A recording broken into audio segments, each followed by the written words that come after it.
we have a son and he wants to take dance class even though all his friends are playing football? He can dance if he wants to. He can leave his friends behind. 'Cause his friends don't dance, and if they don't dance, then they're no friends of mine.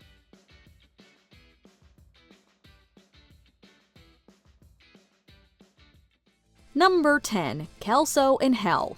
Dr. Cox and Dr. Kelso have quite different outlooks on medicine, as well as plenty of animosity towards one another. It's hotter than hell in here. Freezing. Great coffee, though. Rat piss. Dr. Murphy is an incompetent suck-up. No, Bob. In fact, he's one of the finest young doctors I've ever had the good fortune of working with. While Kelso tells the residents to pay attention to all of their terminally ill patients equally, Dr. Cox tells them the exact opposite, asking that they focus all their efforts on one whom he believes they may actually be able to save. After Elliot protests, citing Kelso's previous order, Dr. Cox claims that the only thing he wants to hear from Kelso's mouth is that the older doctor has ended up in the opposite place of where he might have wanted to go, along with several dictators and, oddly, a children's TV host. I'm dying, now I'm moving towards the light, but wait a minute, there's been a mistake. This is hell. Hello, Hitler. Hello, Mussolini. Captain Kangaroo. That's weird. You'd never know it from looking at him.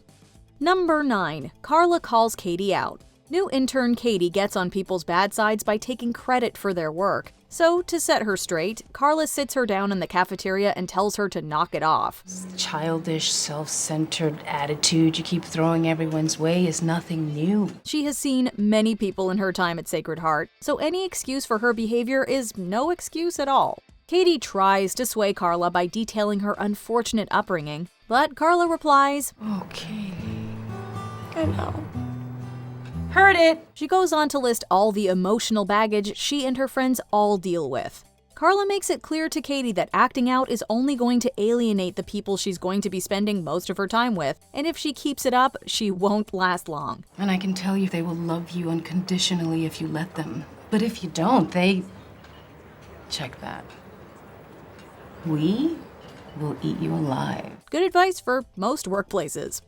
Number 8. JD impersonates Dr. Cox. JD hangs on Dr. Perry Cox's every word and looks up to him as a mentor. Medicine is a collaborative effort, and that means that your opinion is just as important as mine.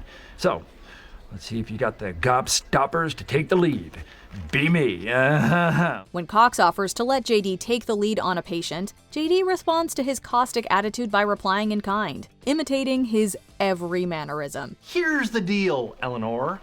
We're gonna go ahead and get a full workup on this guy. So while I drop an NG tube and do a gastric lavage, why don't you go ahead and get an order on an EKG with cardio biomarkers? He does the whistle, calls Dr. Cox a girl's name, and goes into an overly long rant with several tangents that further call the older doctor's masculinity into question.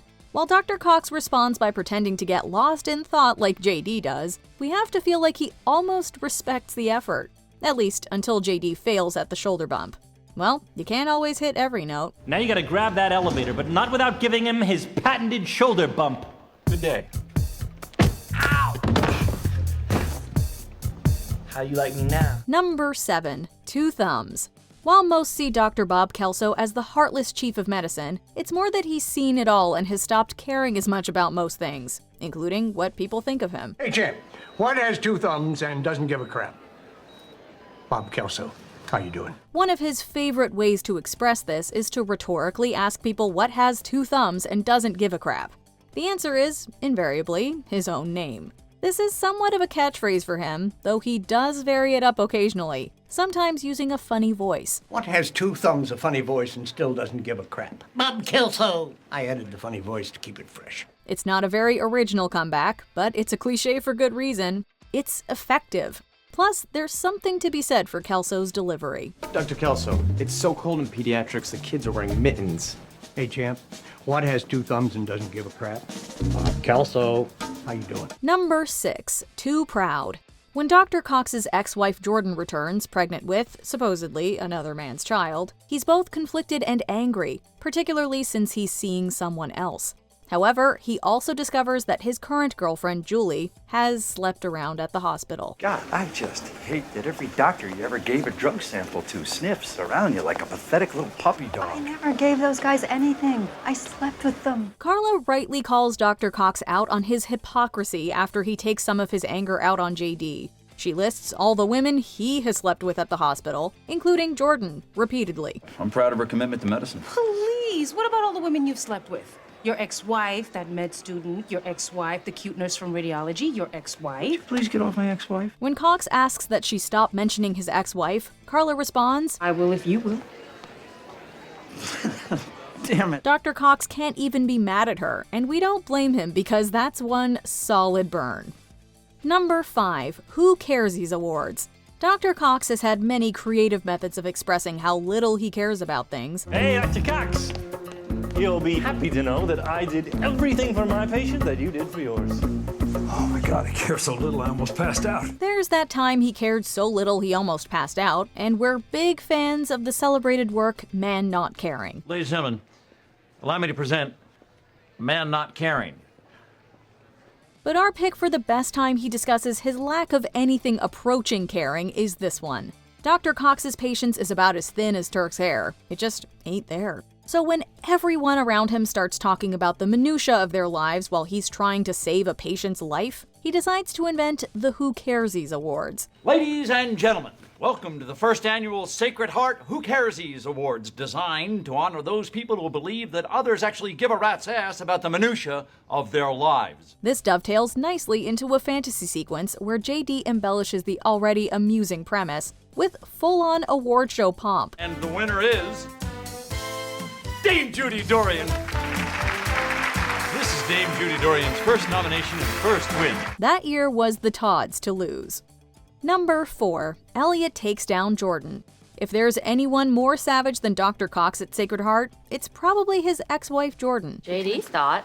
First he dumps that patient on you, and now he wants you to ask me a favor? Honey, if you don't start saying no to him soon, you're gonna wind up on the losing end of a little game I like to call hide the pickle. But even she can be bested, on rare occasions. One such moment happens after Elliot gives her a physical, when Jordan claims that Elliot shouldn't be sleeping with JD, whom Elliot actually likes, and that sex is for revenge and children. Elliot calls Jordan out. I don't know where your mother was when she should have been telling you all of these things, but you cannot have sex with someone you care about. Sex is for making babies and revenge. Oh, you're so full of it. She reveals that everyone knows she's still sleeping with Dr. Cox, while also lambasting her for her hypocrisy. And it can't be about making babies, because you'd probably just end up eating them anyway. And as for revenge, I'm just not sure that driving to his apartment and pleasuring him while he watches sports center is hurting him as much as you might think. So I have to figure that you still care about him, whether you want to admit it or not. Elliot doesn't quite stick the landing, but we have to respect that she dared to hit Jordan so far below the belt. Number 3. The Rant Song. Dr. Cox delivers plenty of amusing rants during Scrubs, but one of the most amusing is also the one that rhymes the most. It's your hair, your nose, your chinless face. You always need a hug, not to mention all the manly appletinis that you chug. In the episode My Musical, a woman named Patty faints outside the hospital, and when she wakes up, everyone has started singing their words.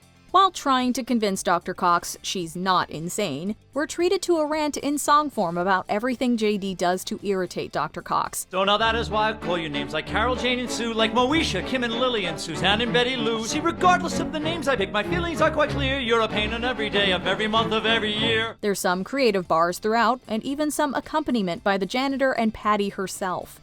While most of us would probably like to compose a song about someone or something that bothers us, we're unfortunately not all musically inclined. Shut your cake hole, Mary Beth, or I swear to God I'll shut it soon. Congratulations. We'll schedule your test this afternoon. Number 2. All the girl names. Dr. Cox may be JD's mentor, but he's hardly nice about it. Along with the aforementioned rants directed at his protege, Perry's favorite method of mocking JD is calling him an arbitrary girl's name instead of addressing him by his real name. Frankly, each time you call me a girl's name, I die a little inside. Look, Janice, Denise, Tiffany, Amber, Thiessen. The sheer variety of these is impressive, even if the concept is a simple one. Do it now, call her Betty. You're insane. Betty. Betty? Yeah. Oh my God, it worked! These names can range from famous celebrities to random common names, and even something as lazy as the literal words girl's name. He even switches it up one episode too, and does dogs' names instead. And instead, I'm going to be referring to you by whatever famous dog I can think of. I've gone with Lassie because, of course, that satisfies the criteria of being both a girl and a dog's name, thus helping you ease into the transition. It's one of the show's best running gags, for sure. Before we get to our top pick, here are a few honorable mentions. Pancake. The noise Turk makes is indescribably funny. Why is there a pancake in the silverware drawer? I mean, why is there silverware in the pancake drawer? Everyone's wheelhouse. Way to break down the entire show's humor, Dr. Cox. As long as you stay right in your wheelhouse. And it's no different for any of us. Barbie is funniest when she's an anal retentive train wreck. Your husband sells it with a cocky attitude. Ways to say no. So many ways to convey such a simple concept. No way, Jose. No chance, Lance. Yet, negatory. Nah. And of course, my own personal favorite of all time, man falling off of a cliff. No!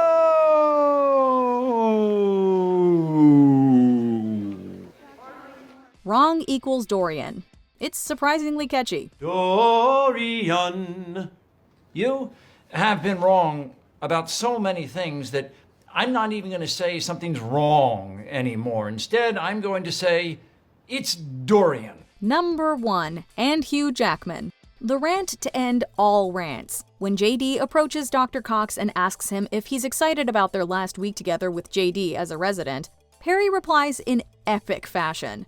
He proceeds to list all the things he cares as little about as their final week together. High-def TV, the Bush daughters, wireless hotspots, the OC, the UN, recycling, getting punked, Danny Gans, the Latin Grammys, the real Grammys, Jeff, that wiggle who sleeps too darn much. These topics range from fads, to politics, to celebrities, to then cutting-edge technology. By the end of it, he includes everything that exists in every conceivable reality. And to top it all off... And Hugh Jackman. He really went there. It's so brutal, yet so entertaining. It's no wonder they called back to it on JD's final day at the hospital. Everything that exists, past, present, and future, in all discovered and undiscovered dimensions. And of course, Hugh Jackman.